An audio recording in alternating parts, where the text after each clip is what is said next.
Bismillahirrahmanirrahim.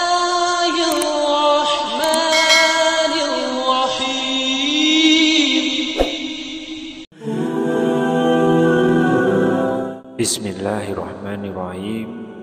Assalamualaikum warahmatullahi wabarakatuh. Syukur alhamdulillah kita masih dipertemukan kembali di channel ini. Salawat dan salam selalu dan tetap tercurahkan kepada junjungan kita Nabi besar Muhammad sallallahu alaihi wasallam. Allahumma sholli ala sayyidina Muhammad wa ala ali sayyidina Muhammad. Harapan dan doa saya semoga sahabatku semuanya selalu diberikan kesehatan, dilapangkan rezekinya, diampuni dosa-dosanya, dipanjangkan umurnya, dan semoga kita tidak mati kecuali mati dengan beriman dalam Islam. Dan sempatkanlah menuliskan sholawat di kolom komentar, insya Allah akan menjadi bukti cinta kita kepada Rasulullah Muhammad SAW. Semoga kita semua mendapatkan syafaat beliau di akhirat kelak. Amin ya rabbal alamin. Sahabat seiman yang dirahmati Allah, pahala adalah sebuah tabungan rahasia dan ditangani langsung oleh Allah Subhanahu wa Ta'ala. Karena tanpa pahala ini, maka seorang muslim akan terjerumus di dalam kenistaan dan kebinasaan di akhirat. Setiap manusia dapat memaksimalkan adanya pahala, namun belum tentu dirinya bisa menjaga tabungan pahala yang ia hasilkan. Bagaimana supaya pahalanya bisa tetap awet dan terus berkembang? Ajaran Islam mengajak manusia untuk selalu beriman kepada Allah Subhanahu wa Ta'ala dengan selalu beramal soleh, karena semua itu demi kebaikan manusia itu sendiri. Allah telah berfirman di dalam Quran surat Fussilat ayat 46, siapa yang mengerjakan kebajikan maka pahalanya untuk dirinya sendiri, dan siapa yang berbuat jahat maka akibatnya menjadi tanggungan dirinya sendiri. Tuhanmu sama sekali tidak menzolimi hamba-hambanya.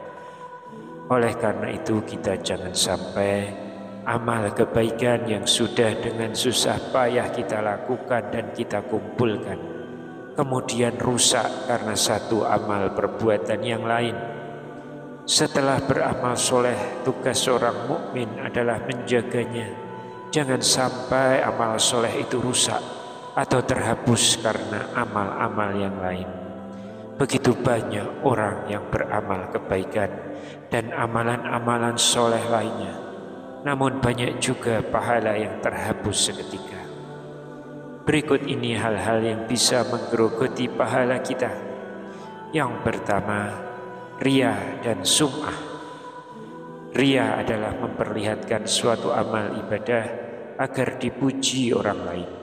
Sedangkan sum'ah adalah menceritakan amal ibadah dan kebaikan yang ia kerjakan dengan tujuan agar dipuji. Allah Subhanahu wa Ta'ala berfirman, maka celakalah bagi orang yang sholat, yaitu orang-orang yang lalai dari sholatnya, orang-orang yang berbuat riya.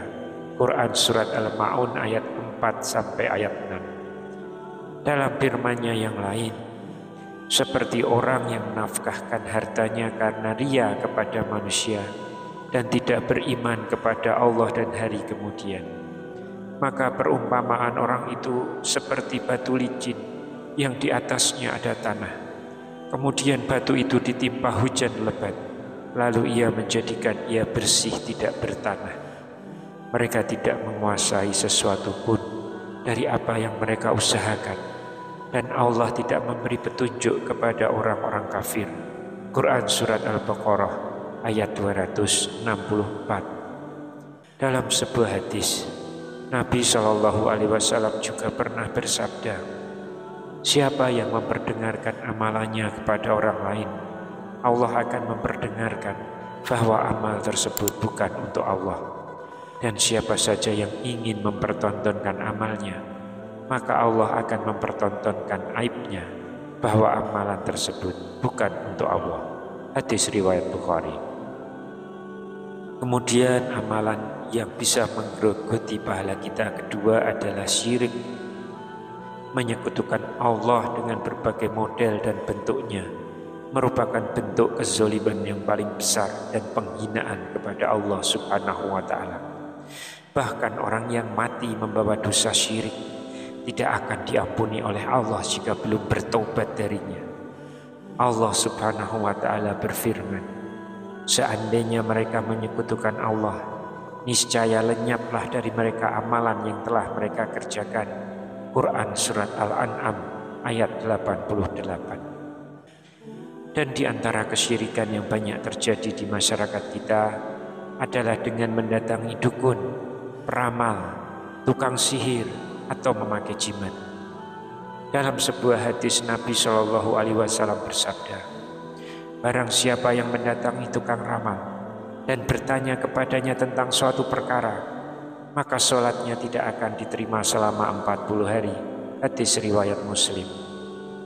Dalam sabda yang lain, barang siapa yang mendatangi dukun atau tukang ramal dan dia membenarkan ucapannya, maka dia berarti telah kufur pada Al-Quran yang telah diturunkan kepada Muhammad. Hadis riwayat Ahmad. Dalam riwayat lain disebutkan, barang siapa yang menggantungkan tamimah atau jimat, maka ia telah berbuat syirik. Hadis riwayat Ahmad. Kemudian yang ketiga adalah murtad atau keluar dari agama Islam. Siapa saja yang keluar dari agama Islam atau mengganti agamanya menjadi agama lain, maka seluruh amal dan pahala yang ia kerjakan sebelumnya menjadi terhapus dan tidak bernilai di hadapan Allah Subhanahu wa Ta'ala. Dan di akhirat kelak ia akan dimasukkan ke dalam neraka dan kekal di dalamnya. Di dalam Al-Quran Allah telah berfirman, barang siapa di antara kalian yang murtad dari agamanya kemudian mati dalam keadaan kafir, maka mereka itulah orang-orang yang terhapus amalannya di dunia dan akhirat, dan mereka itulah penghuni neraka, mereka kekal berada di dalamnya. Quran Surat Al-Baqarah ayat 217. Kemudian yang keempat adalah meninggalkan sholat wajib, terutamanya sholat asar. Meninggalkan sholat fardu atau sholat wajib adalah dosa besar dan dapat menghapuskan semua amal ibadahnya, baik itu berupa puasa, zakat, haji, ataupun ibadah lainnya. Bahkan jika ia dalam hari tersebut meninggalkan sholat asar, maka amalnya pada hari itu akan terhapus. Nabi SAW bersabda, yang pertama kali dihisab dari hamba pada hari kiamat adalah sholat. Jika sholatnya baik, maka seluruh amalnya menjadi baik baginya. Dan jika sholatnya jelek, maka menjadi jelek seluruh amalnya. Hadis riwayat At-Tabrani. Dalam hadis yang lain, Nabi SAW juga bersabda, bersegeralah kalian melakukan sholat asar. Karena Nabi bersabda, siapa yang meninggalkan sholat asar, maka gugur amalnya pada hari itu. Hadis riwayat Bukhari. Lalu yang kelima, bermaksiat ketika sendiri atau sepi, menganggap dosa tersebut legal dan menceritakannya. Nabi SAW bersabda, aku benar-benar tahu sekelompok umatku yang datang pada hari kiamat dengan membawa pahala sepenuh gunung tihamah yang putih, lalu Allah jadikan itu laksana debu yang berterbangan. Sauban bertanya, wahai Rasulullah, jelaskan siapa mereka, agar kami tidak menjadi seperti mereka tanpa disadari.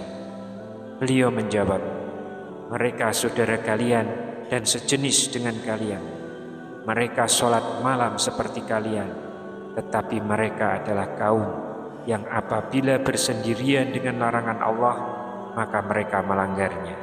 Hadis riwayat Abu Daud. Namun orang yang menyembunyikan maksiatnya memiliki kemungkinan Allah ampuni selagi tidak membeberkannya kepada manusia. Setiap umatku diampuni, kecuali orang-orang yang menampakkan. Di antara contoh orang yang menampakkan adalah seseorang berbuat dosa di malam hari, lalu di pagi hari membeberkannya, padahal sudah Allah tutupi. Dia berkata, "Hai fulan, tadi malam aku berbuat ini dan itu." Di malam hari ia ditutupi oleh Robnya, tetapi di pagi hari ia justru menyingkap tutupan Allah tersebut. Hadis riwayat Bukhari dan Muslim. Terkadang seseorang muncul syahwat yang mana mereka dikalahkan olehnya, sehingga ia melakukan maksiat di saat sendirian. Tetapi orang yang beriman, maka hatinya membenci maksiat dan mengingkarinya. Muncul rasa penyesalan, dan ia pun bertobat setelahnya. Ia tidak suka orang lain mengetahuinya, dan tidak pula membeberkannya kepada siapapun, kecuali kepada ahli ilmu untuk meminta nasihat. Sesungguhnya Allah mendekatkan orang beriman, lalu memasang satir yang menutupinya, sehingga tidak dilihat banyak orang. Seraya berfirman, "Apakah kamu mengakui dosa ini? Apakah kamu mengakui dosa ini?" Dia menjawab, "Ya, ya Allah." Hingga tatkala ia mengakui dosa-dosanya dan menyangka akan binasa, Allah berfirman, "Di dunia kututupi dosamu, dan hari ini kuampuni dosamu." Lalu kitab kebaikannya diberikan kepadanya. Hadis riwayat Bukhari dan Muslim. Dalam riwayat yang lain, ada seorang hamba berbuat dosa, lalu ia berkata, "Ya Allah, aku berbuat dosa, maka ampuni aku." Allah menjawab, "Hambaku mengetahui bahwa ia memiliki Tuhan yang mengampuni dosa dan menyiksanya. Kuampuni hambaku."